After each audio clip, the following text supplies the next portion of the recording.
మా నల్లవెల్లి ప్యారానగరు మా గుమ్మడిదల మండలం అంతా ఆగమైపోతుంది. ఆ డంప్ యార్డ్ ఇక్కడ వేస్తే మా భూగర్భ జలాలు కలుషితమైపోతాయి. ఈ చుట్టుపక్కల పర్యావరణం దెబ్బతింటది. మా పిల్లల ఆరోగ్యాలు దెబ్బతింటాయి. మాకు లేని రోగాలు వస్తాయి. ఆ నర్సాపూర్ చెరువు ఇవాళ పర్యాటకానికి చిరునామాగా ఉన్నటువంటి నర్సాపూర్ చెరువు రేపు పూర్తిగా కలుషితమైపోతుంది. మాకు ఈ గుమ్మడిదల మండలమే ఆగమైతుంది కనుక ఈ డంప్ యార్డు వద్దు అని మీరు అంటున్నారు.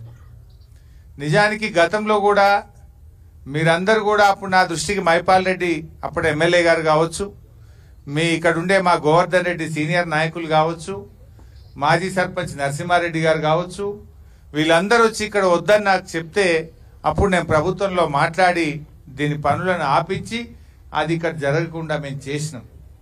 కానీ ఇప్పుడు ఎట్లా చేస్తుండంటే ఏదో ఎమర్జెన్సీ లెక్క అర్ధరాత్రి 12 గంటలకు వచ్చి ఊర్ల మీద పడి 100-150 మంది మగోళ్ళని ఎత్తుకపోయి సంగారెడ్డిలో పోలీస్ స్టేషన్లో పెట్టిండ్రు. ఒకటేసారి దొంగలు ఊరి మీద పడ్డట్టు 1000 మంది పోలీసు వాళ్ళు, 400-500 టిప్పర్లు రాత్రికి రాత్రి పనులు చేసి ఈ మొత్తానికి ఈ డంప్ యార్డ్ను పెట్టేటువంటి ఒక కుట్రను ఈ కాంగ్రెస్ ప్రభుత్వం చేస్తూ ఉంది. మీరెక్కడైనా ఊర్లు లేని కాడ, ప్రజలు లేని కాడ, ఎవరికి ఇబ్బంది లేని కాడ పెట్టాలి. ఇక్కడే మీరు ప్రజల్ని అడగలే, ప్రజల అభిప్రాయం తీసుకోలే. ఏమనంటే 2008లో రాజశేఖర రెడ్డి గారు ఉండగానే పెట్టినాం, అది అప్పటిదే 2008కేలు ఉన్నది అని చెప్పి కొత్త కథలు చెప్తున్నారు. ఇది ఎప్పటిదా అప్పటిదా, ఎవరు పెట్టిండ్రు ఎందుకు పెట్టిండ్రో కాదు, ప్రజల అభిప్రాయాలు కనుక్కోండి. గుమ్మడిదల రైతులు అంటే ఆదర్శవంతమైన రైతులు, బంగారం లాంటి పంటలు పండించే రైతులు సంగారెడ్డి జిల్లాలో గుమ్మడిదల రైతులు. ఇక్కడ కూరగాయలు కానీ, పండ్లు కానీ, పాలు కానీ ఇక్కడ అద్భుతంగా మంచి పంటలు తీసేటువంటి రైతులు ఉన్నారు. 6 కాలం కష్టపడే మంచి రైతులు ఉన్నారు. ఇవాళ ఈ రైతులందరూ ఏం కోరుకుంటున్నారంటే మా నెత్తిన ఈ డంప్ యార్డ్ పెట్టకండి, మా ప్రజల్ని బతకనియండి అని చెప్పి ఇక్కడ ప్రజలు కోరుకుంటా ఉన్నారు. అందువల్ల మేము ప్రభుత్వాన్ని డిమాండ్ చేస్తున్నాం, తక్షణమే ఈ డంప్ యార్డ్ను రద్దు చేయండి.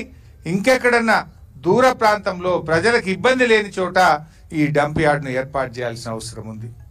రేవంత్ రెడ్డి వచ్చిన తర్వాత లగచెర్ల చూసినాం, మొత్తం పోలీసు వాళ్ళని పెట్టి భూములు గుంజుకొని గిరిజన రైతులను జైళ్లలో పెట్టి బలవంతంగా భూములు గుంజుకునే ప్రయత్నం చేసిండు.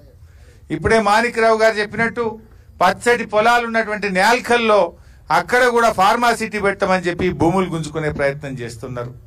ఇవాళ మా గుమ్మడిదల మీద పడ్డారు. అయ్యా రేవంత్ రెడ్డి గారు, మా గుమ్మడిదలను మరో లగచెర్ల చేయకండి, మా రైతులు ఎట్టి పరిస్థితుల్లో ఒప్పుకునే పరిస్థితుల్లో లేరు. ఇప్పటికే 10 రోజుల నుంచి వివిధ రూపాల్లో ధర్నాలు చేస్తుండ్రు. అక్కడ ప్యారానగర్లో చేస్తుండ్రు, ఇక్కడ గుమ్మడిదలలో కూడా ధర్నాలు చేస్తున్నారు. ఎందుకోసం చేస్తున్నారు? ఇదంతా రేపు మా పిల్లల భవిష్యత్తు దెబ్బతింటుంది, మా ఆరోగ్యాలు దెబ్బతింటాయి, మా పంటలు దెబ్బతింటాయి, మా భూములు దెబ్బతింటాయి, మా చెరువులు దెబ్బతింటాయి, మా భూములు దెబ్బతింటాయి, మేము ఆగమైపోతామని చెప్పి ఇలా వద్దంటా ఉన్నారు. నువ్వు ఆలోచించి వెంటనే ఈ నిర్ణయాన్ని వెనక్కి తీసుకోవాలి. ఏంది పోలీసు వాళ్ళు ఏంది ఇందిరమ్మ రాజ్యం ఇందిరమ్మ రాజ్యం అంటావు. ఎందుకట ఇందిరమ్మ ఎమర్జెన్సీ పెట్టిందట, ఇప్పుడు కూడా ఒక ఎమర్జెన్సీని తలపించే విధంగా ఉన్నది గుమ్మడిదల. 1000 పోలీసు వాళ్ళ, 2,000 పోలీసు వాళ్ళ, ఊళ్ళే మంది ఎందరు ఉన్నారో పోలీసు వాళ్ళకి అంతమంది పెట్టిండ్రు. ఏం పద్ధతి ఇది? అంటే నువ్వు పోలీసులను పెట్టి భయపట్టిస్తా అనుకుంటున్నావా? ఇదేమన్నా ఎమర్జెన్సీ రాజ్యమా? ఇదేమన్నా మిలిటరీ రాజ్యమా? ఇది ప్రజాస్వామ్య ప్రభుత్వం. నిన్ను ఓట్లేసి గెలిపిస్తే మా నెత్తి మీద డంప్ యార్డ్ పెడతావా? ఓట్లేసిన పాపానికి ప్రజల్ని మోసం చేస్తావా? ఏ ఒక్కటి నువ్వు అమలు చేసినావు ఇప్పటిదాకా? మహిళలకు మహాలక్ష్మి 2,500 అంటివి ఇవ్వకపోతివి, ముసలోళ్ళకు 4,000 పింఛన్ అంటివి రాకపాయే, రైతులకు రుణమాఫీ అంటివి సగం కూడా కాకపాయే. ఏది నువ్వు చేసిన పని? బస్ ఒకటి పెట్టినాడు, గదొకటే, గద తప్పేమి లేదు.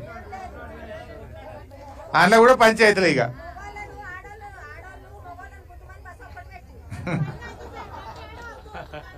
సో ఈ రకంగా ప్రజల్ని ఇబ్బంది పెడుతున్నావు.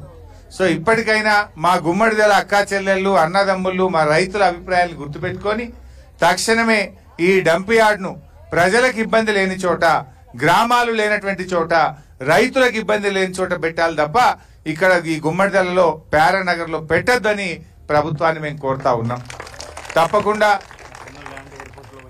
తప్పకుండా మీ యొక్క అంశాన్ని రేపు అసెంబ్లీలో కూడా మాట్లాడతాం. రేపు మళ్ళీ అసెంబ్లీ బడ్జెట్ సమావేశాలు స్టార్ట్ అవుతున్నాయి. ఇలా మీరు ఎట్లా పోరాడుతున్నారు? ఓనాడు బర్రెలు పెట్టిండ్రు, ఓనాడు గొర్రెల్ని పెట్టిండ్రు, ఓనాడు మహిళలు కూస్తున్నారు, ఓనాడు పిల్లలు కూస్తున్నారు, ట్రాక్టర్ల ర్యాలీ పెట్టిండ్రు. వివిధ రూపాల్లో ప్రజాస్వామ్య పద్ధతిలో మీరు కొట్లాడుతూ ఉన్నారు. మీ పోరాటాన్ని రేపు అసెంబ్లీలో మాట్లాడతాం, ప్రభుత్వం మీద ఒత్తిడి పెంచుతాం. ఎయిర్ ఫోర్స్ వాళ్ళు కూడా చెప్తున్నారు, ఇట్లా ఎయిర్ ఫోర్స్ ఉన్న కాడ 10 కిలోమీటర్ల చుట్టూలో డంప్ యార్డ్ పెట్టద్దు, మా విమానాలకు పక్షులు అడ్డం వస్తాయి, మాకు ఫ్లయింగ్ జోన్ ఎఫెక్ట్ అవుతుంది అని ఎయిర్ ఫోర్స్ అకాడమీ వాళ్ళు కూడా చెప్తున్నారు. ఎయిర్ ఫోర్స్ వాళ్ళు కూడా ఇక్కడ డంప్ యార్డ్ పెట్టద్దు అని చెప్పి కలెక్టర్ గారికి లెటర్ ఇచ్చిండ్రు. మరి ఎయిర్ ఫోర్స్ వాళ్ళు పెట్టినా కూడా నువ్వు స్పందించవా? ఇవాళ ఈ గుమ్మడిదల వాళ్ళు అప్పుడే ఎయిర్ ఫోర్స్ దిండిగల్ అకాడమీ పెడితే వీళ్ళ భూములన్నీ పోయినాయి. ఆ రోజుల్లో 15,000 ఎకరాల భూములు పోయినాయి. ఆ ఎయిర్ ఫోర్స్ అకాడమీ పెట్టి అట్లా పరిశాన్ చేస్తుంది. ఇప్పుడు మళ్ళా డంప్ యార్డ్ పెట్టి ఉన్నోళ్ళను బతకనియకుండా ఇట్లా పరిశాన్ చేయబట్టింది. సో ఇప్పుడు ప్రజల అభిప్రాయం చూసినా, ఎయిర్ ఫోర్స్ అకాడమీ అభిప్రాయం చూసినా, ఏ రకంగా చూసినా డంప్ యార్డ్ ఇక్కడ పెట్టడం అనేది శ్రేయస్కరం కాదు. ఆలోచన విరమించుకోండి, మీ టిప్పర్లు వాపస్ తీసుకోండి, మీ పోలీసు వాళ్ళందరినీ కూడా వెనక్కు తీసుకొని ఇక్కడ ప్రజాస్వామ్య పద్ధతుల్లో ప్రజల ఆలోచనల్ని గౌరవించాలని చెప్పి కూడా ఈరోజు మేము డిమాండ్ చేస్తా ఉన్నాం. ఇప్పటికైనా నువ్వు కళ్ళు తెరవక మొండిగా పోతే మాత్రం నీకు తగిన శాస్తి తప్పదు. రేపు మరి నువ్వేం శాశ్వతం కాదు, నువ్వేం పర్మనెంట్ కాదు. కానీ ఇట్లా నువ్వు నీ చేతుల అధికారం ఉందని పోలీసు వాళ్ళని పెట్టో, మిలిటరీని పెట్టో బలవంతంగా పనిచేయదు. కోర్టు ఆర్డర్ ఇచ్చింది కదా, కోర్టు ఆర్డర్ ఇచ్చినాక బుద్ధి రాదా నీకు? హైకోర్టు చెప్పినాక కూడా పనులు ఎట్లా కొనసాగిస్తావు? హైకోర్టు పనులు ఆపండి అని చెప్పింది. ఒక్కసారి కాదు 2 సార్లు చెప్పింది. ఇవాళ కోర్టు చెప్పిన తర్వాత మీరు పనులు ఎట్లా ఎందుకు ఆపరు?